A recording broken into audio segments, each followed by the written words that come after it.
Hello မင်္ဂလာပါဒီကောင်းစဉ်ကတော့အချစ်ရေးမဟုတ်တော့ဘူးပေါ့နော်တင်တို့အချစ်ရေးတွေစိတ်ဝင်စားနေကြတာလားဟင်ကျမ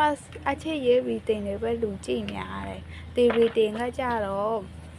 ကိုယ့်ရဲ့ကံကြမ္မာကိုကြည့်မယ်နော်အခုလက်ရှိကိုယ့်ရဲ့ကံကြမ္မာဘယ်လိုမျိုးလဲတောင်းကဆိုရင်အိုးအသေးလေးဒါဟိုင်အိုးကိုယ့်ရဲ့ကံကြမ္မာကတော့လက်ရှိကိုယ့်ရဲ့ကံကြမ္မာကတော့ကျမမြင်ရတာတရားမျှတခြင်းရယ်ပြီးတော့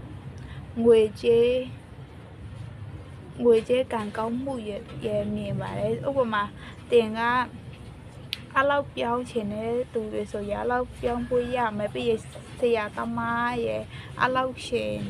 ကောင်းတဲ့အဲ့လောက်ရှင်ကောင်းတဲ့ဆရာသမားတွေနဲ့တွေ့ရှိရနိုင်ပါတယ်ပြီးရင်ကိုယ့်ရဲ့ငွေကြေးကံတွေကဘယ်လိုပြောရမလဲတောက်တင်းခိုင်မာလာတာပေါ့နော်ကိုကျေနပ်ရတဲ့အကျိုးမျိုးရတယ်အဲ့လိုမျိုးမြင်